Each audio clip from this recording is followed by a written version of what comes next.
Guys, I'm Gary Vaynerchuk, and you're watching The BAM Show.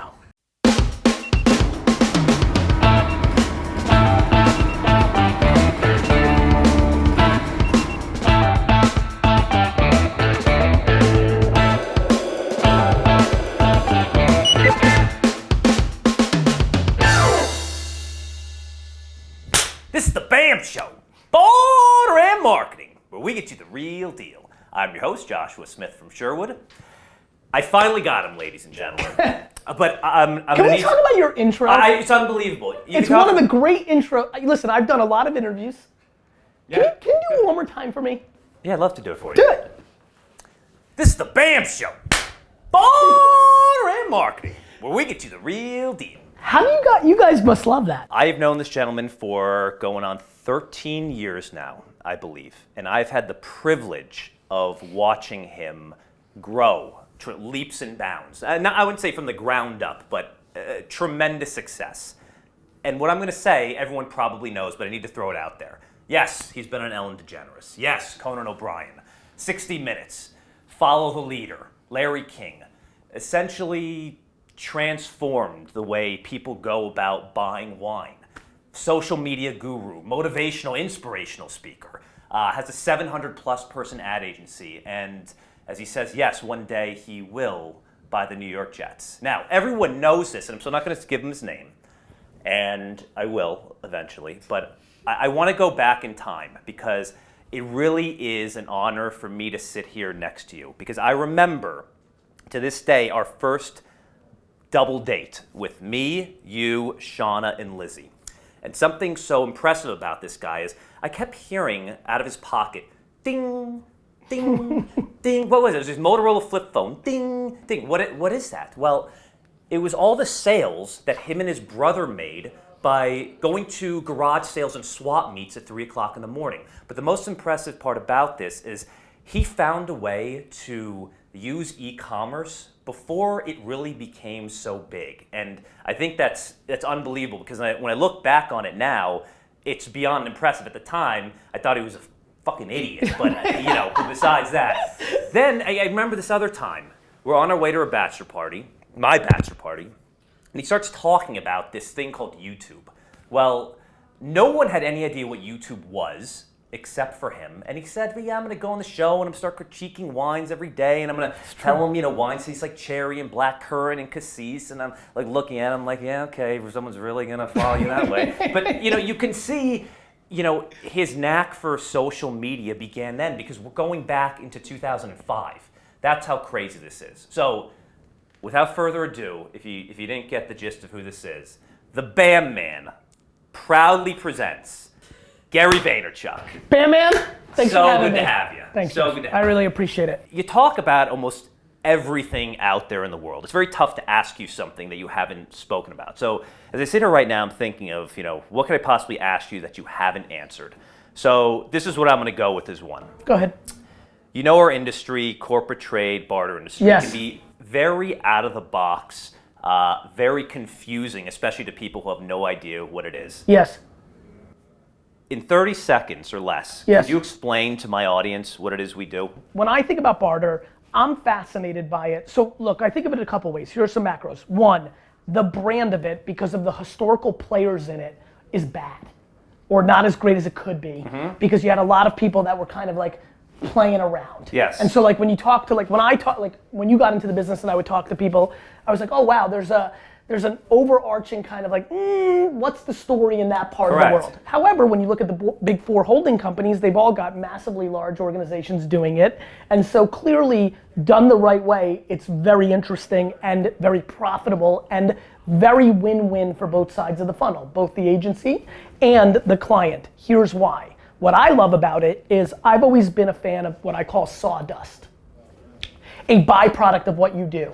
In a world where all of our clients, all of the biggest brands in the world are producing things, and not all of them, I'm a retailer, sell very well.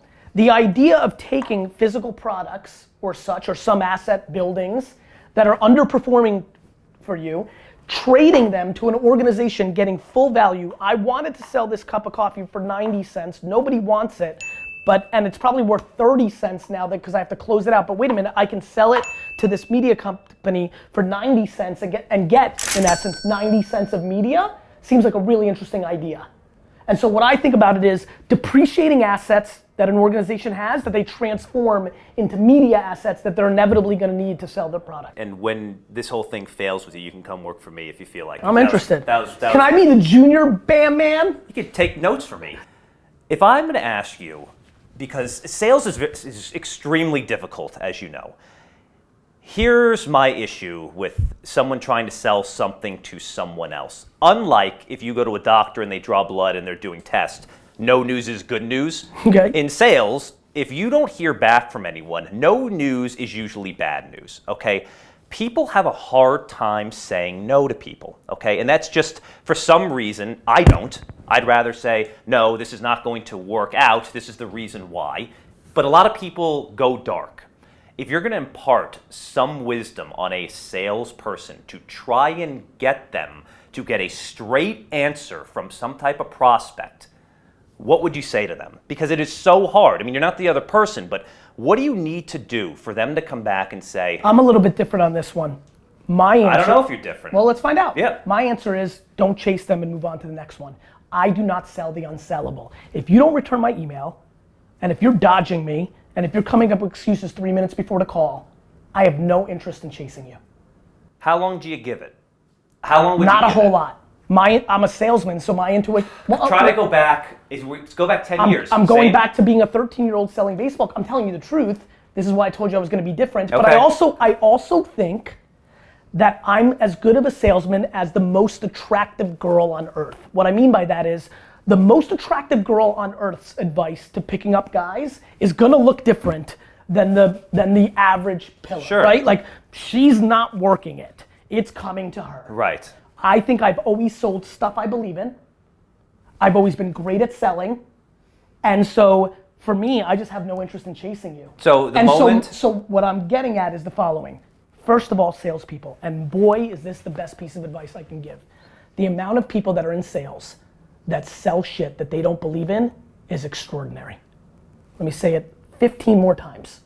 The amount of salespeople that sell stuff they don't believe in is extraordinary, which means you've already lost. I have never sold anything I don't believe in. I've always sold the future, which has been weird, even back to wine. Mm-hmm. I sold, this is something else you saw. I sold Spanish and Australian wines when nobody wanted them because I believed that they were underpriced. Yep. I believed that the quality of the wine was better and that you were overpaying for Bordeaux and Napa because they were the brands, and so I sold it. Some may have thought I was pushing it on them because it was something else to sell, but that wasn't the case, and I was proven to be right about that. So for me, same thing with social media. When I started this firm, people thought it was a pimple on like it was an afterthought, it meant nothing. Mm-hmm. Now it's all of a sudden people are, presidents, Kim Kardashian, like culture is built on social. Yeah. Because it's not social, that's just a word we use. It's where the customer's attention is. So I would say that's my answer to sales. Okay, that's. The reason I don't chase the clients that dodge me is I'd rather sell to the sellable, and there's always somebody to sell to. So if you put that same energy and went and prospected more, instead of beating down a door that's already given you the innuendo that it's not gonna happen, I just never wanna be that guy that's like chasing the girl around campus that he has no shot of getting. Now I see when you say you are different, but again, if you're in someone else's shoes, would you still give them that same advice? Is don't waste your time. If they can't be sold, I mean, it's their job. They're a sales guy for an insurance company. I would tell them to get a different job and sell something they believe in. I really would. I will say the one thing that non-winning salespeople do, the 85% of the market, who are successful, Yep. but eventually won't be, or will play themselves out or tap out, is they say no for the other guy and girl. Oh, they're not gonna, that. Yeah. If you're a salesman that says no, Yep. you've lost. Yeah. It's always yes for me. You gotta sell stuff you believe in. Name something that you've quit on in your life that you regret today. Well, that's a good question. Yeah. I'm impressed. Thank you. What have I quit on? Probably YouTube. It's a subtle thing I've talked about once in a blue moon. I was so right about YouTube. Yeah. 9 or 10 months in, a site called Vidler came along. to me and said, listen, we think you're one of the big YouTube stars. We will give you 7% of our company to go exclusively on Vidler. And at that point, YouTube was a small community, and it was really about the player. I wasn't trying to build on YouTube, even though I knew it was gonna be big. Yep. I was using the player and putting it on WineLibraryTV.com. Correct. And so I thought the risk reward was in the Vidler side. And what happened was, I did great, and my brand, and I was right at a macro. But, you know, I always regret quitting YouTube because when I re-engaged YouTube 2 years ago, I had 30,000 subs because that was an afterthought. It's where I distributed, the episode played on Wine Library TV, all the viewer counts were on the Vidler player, and that left a lot of brand and things of that nature. And I did it because I made a short-term decision for the value of Vidler's equity versus knowing that YouTube would be bigger. Which is so unlike you.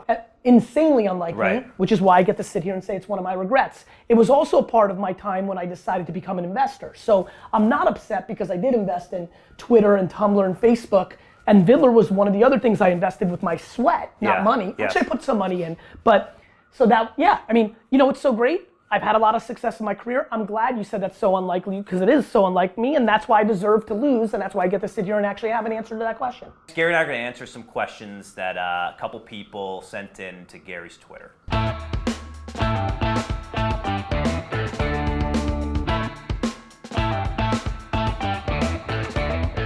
Great question. Back in the day, Barter was really known for trading inventories or assets for traditional media, as we like to call it. They would have, some company would have some type of underperforming asset, real estate, equipment, inventory, and barter companies would pay a higher value in traditional media, magazines, television.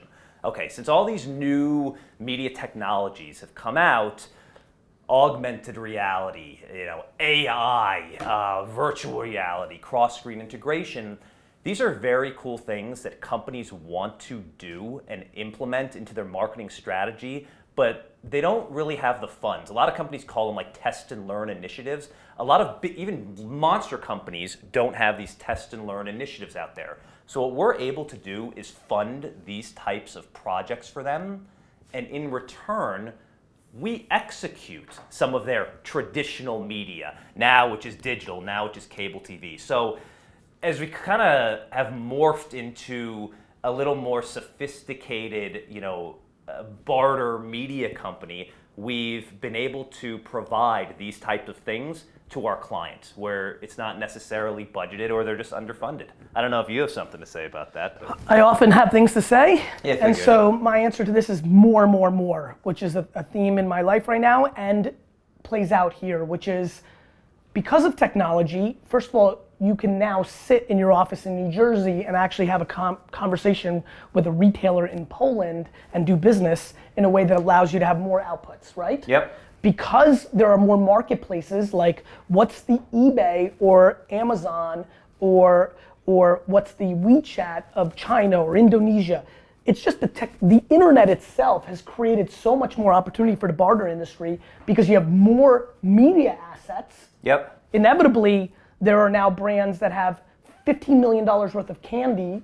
Think about this, $15 million worth of candy. What used to happen? You had a local barter company that had its Rolodex of people, usually within, you know, the US or some other places, and they would try to find that partner, and then they would deploy that against cable television or print or things of that nature. Sure. Now, you can have an incredible internal CRM as a barter company, hit one button, talk to the 49 potential people that want to buy $15 million worth of candy, whether that's an amusement park in Sri Lanka, or whether that's a regional retailer in Estonia, and you can take that $15 million worth of media and actually spend it on Google or Facebook or Snapchat or influencers. So it's just more, which allows the barter ecosystem of being in the middle to be substantially stronger and bigger. Good point.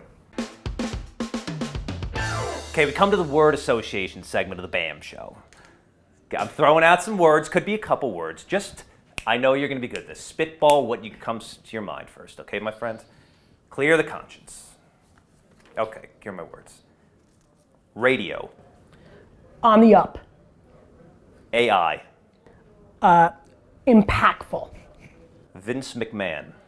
Promoter. Partnerships. Imperative.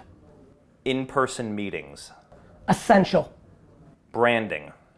The variable of success. Best $40 Cabernet. I have no idea. I'm out of the game. Not out of the game. Was that it? That's a good set. That was all. Come on. You want more? Yeah, I'll do word association with you. Okay. Yes. You ready? Tom Brady. I can't even. Let's see what I got in my bag of tricks. Let's take a look here. I have to give him something, right? Well, I don't know. I mean, so I do remember, and I'm seeing it up on your wall, that you are a big WWF fan. Well, not WWE, but I'm very excited. I know you are. I know you are. Okay, so what do I have here? I love Oh it. yeah, well now with his new guns I love it. his new I new love physique. it. Hold on, we have our Hulkamania. Hold on. It's called Hulkamania. Hulkamania. Hold on, let's open this up. Is this a bandana? I believe so. Let's open this up. Oh yeah. Now, you know that I loved Randy the Macho Man Savage and hated Hulk Hogan, right? Even though you? I've met Hulk Hogan now and I love him as a human. Maybe you put in it, wrestling do you want to acting. put it on for our fans? I don't, Okay. but I Why will. don't we take the shades that go with it? Okay. Yeah. You really do it. I huh? do it. You guys really do it on the BAM show. Damn straight we do it. Hold BAM on. show is really. All right, see, you remember like when you were a little kid and Yeah. you had like the Star Wars guys and you're fighting Yeah. like that? You remember that? Yeah. Okay, I know you're thinking what to get me. Are you getting so the now thumbs? you love Randy Macho Man Savage? Oh my God. Okay, here we This go. I love. Yes, I know he loves. What does it say? It's a large, I'm a medium. You're not. It'll shrink. Okay, good. Dig it. Dig it. Yep. Can This you I feel love. it? Snap into a Slim Jim. Remember that? I do? Okay, so this is very cool stuff, but you Yes. can't keep it unless I give can you something? part with something on Okay. your I can, wall I can here. part with something. I know you love wine, and I've come to learn how much you love Snapchat. So I'm gonna give you a Snapchat rare bottle of Clico. Okay, this is for me. Now, see, this is the issue I'm having here. Go ahead. I'm gonna need to part ways with this Why? because I need to offer this to my audience out there. Great. Who's willing to give me the best offer for this? Describe it again. This Rare. is an extremely rare engraved Snapchat bottle of Clico. My belief is the following, everybody watching the BAM show, that social media will be the nostalgic culture in 20 and 30 years, the way we look at TV shows and things of that nature. Early artifacts of MySpace, Friendster, Facebook, Twitter, and Snapchat in 20 years will be big collectible items. I'm predicting that this bottle is in the ballpark of $500 to $700 worth of value in 19 years. So keep that in mind. Yeah, so that's what we're looking for. We're looking for the best possible trade. You know where to find me. You got the links below. That's cool. Yeah, That is the best part of. the BAM show. And I got to tell you, my friend, you were phenomenal. Thank you. Thanks for having me. Thanks for having me. And everyone out there, be sure to tune in the next episode of The BAM Show. Barter and Marketing. The BAM. Where we get you the real deal. Real deal. LaCroix sparkling water. Bubbly. The Migos. 3. Sweet potato pie. That's the fun. Internal.